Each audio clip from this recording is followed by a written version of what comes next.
The blood on my hands wasn't just another patient's this time. It was my brother's.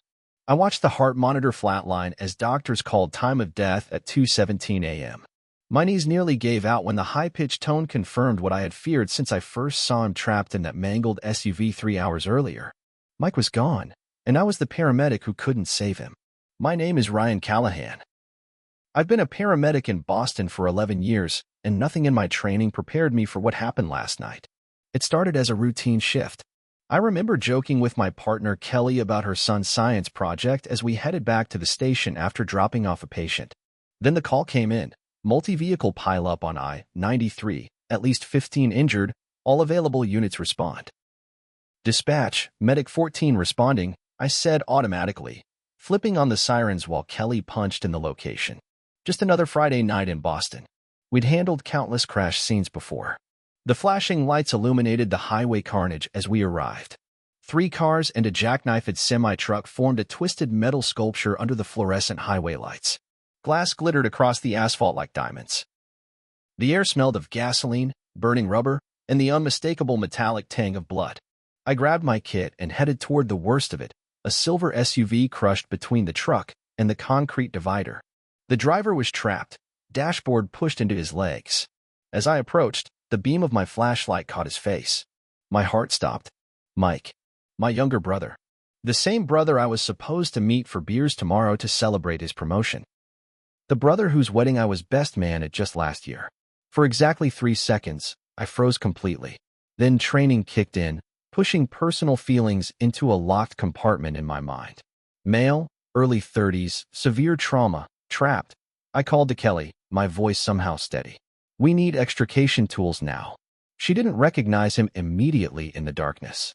I was grateful for that small mercy. Ryan. Mike's voice was faint, confused. Blood streaked down his face from a nasty gash on his forehead. What are you doing here? I'm working, buddy, I said, checking his pupils with my penlight. Uneven dilation. That's sign. Just stay still. We're going to get you out. I assessed him quickly. Compound fracture in his right leg. Likely internal bleeding based on the rigidity in his abdomen. Head trauma. But he was conscious and oriented, which gave me hope. Kelly returned with the fire crew and finally recognized him. Oh my God, Ryan, I know. I cut her off. We need to work quickly. My supervisor arrived moments later and pulled me aside. Callahan, you can't work on family. Protocol. Let the other units handle him. I shook my head. There are at least 14 other victims. You're short-staffed. I'm staying. Ryan, I'm the most experienced paramedic on scene. He needs the best right now. My voice broke slightly. Please. Against protocol, he nodded. The next 40 minutes were a blur of precise movements and controlled panic as firefighters cut through the metal to free Mike. I monitored his vitals, started IVs, and administered medications while mentally calculating the odds of survival with each passing minute. His blood pressure dropped twice during extrication. Each time, I fought to bring him back, talking to him in a calm voice that belied my internal screaming. Remember when Dad took us fishing at Cape Cod? I said while pushing fluids.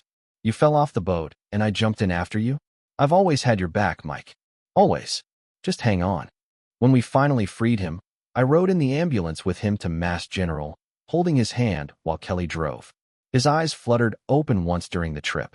Tell Sarah I love her, he whispered, referring to his wife. Tell her yourself when you're better, I replied, squeezing his hand. We're almost there. But his vitals crashed 2 minutes from the hospital.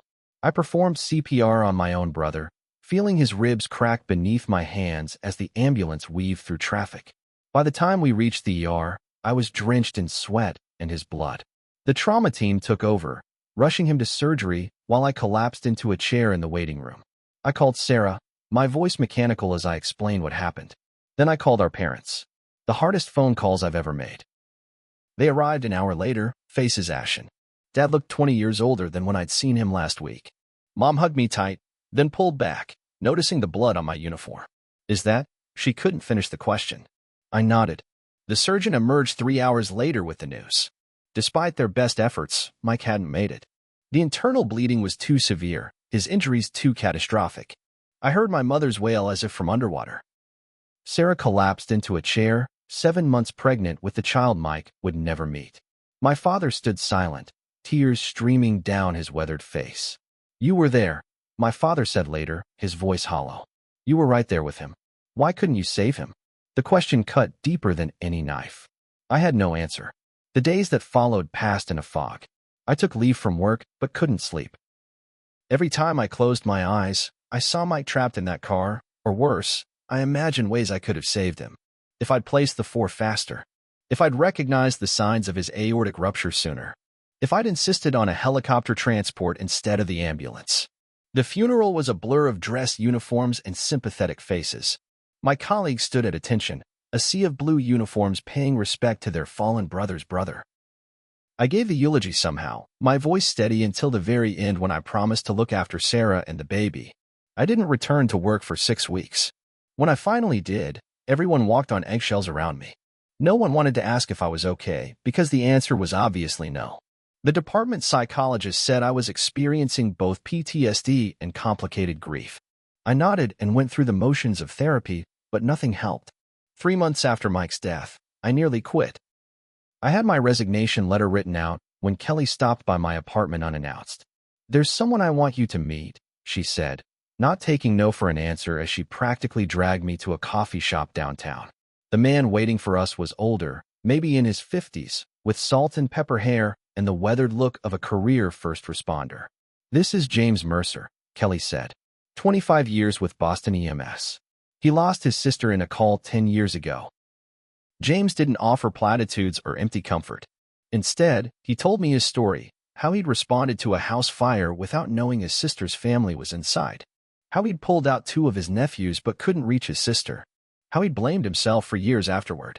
"The job becomes a curse when something like this happens," he said, stirring his coffee. "Everything you know, all your training, it makes you believe you should have done better. But Ryan, sometimes even the best of us can't change the outcome. How did you come back from it?" I asked. I realized that quitting wouldn't bring her back, but staying might mean I could save someone else's sister, someone else's brother. He looked me directly in the eyes.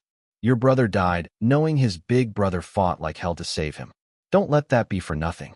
That conversation didn't magically fix me, but it was the first time since Mike's death that I felt understood. James introduced me to others, a small, unofficial support group of first responders who'd experienced personal tragedy on the job. Their stories helped me carry my burden. I returned to full duty a week later. My first major call was a cardiac arrest in a shopping mall. As I worked on the patient, a father of 3 who'd collapsed while shopping with his kids, I felt a clarity and purpose I thought I'd lost forever. We got him back, and when his eyes opened in the ambulance, I felt something break loose in my chest. 6 months after Mike's death, Sarah gave birth to a beautiful baby girl. She named her Michelle Ryan, after her father and uncle. Holding that tiny bundle in the hospital, I made a silent promise to both Mike and his daughter that I would be there for her, always. A year passed. Then 2. The pain never disappeared completely, but it transformed into something I could carry.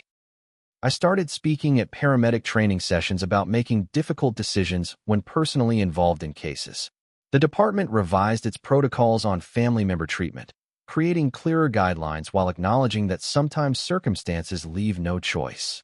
3 years after the accident, I was training a new paramedic when we responded to a multi-vehicle crash eerily similar to the one that took Mike.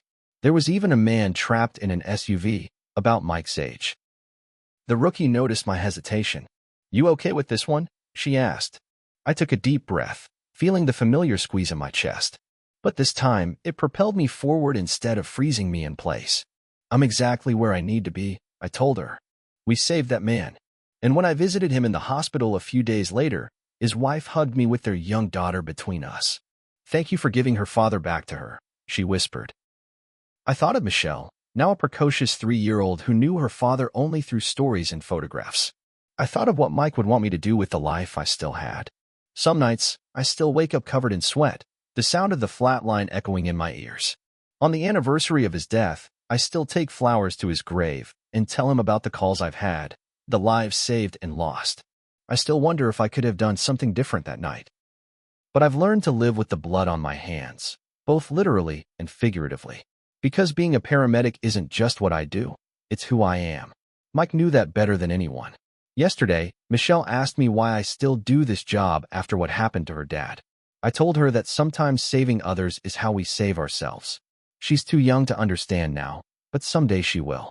The pager on my belt beeps, calling me to another emergency, another chance to make a difference.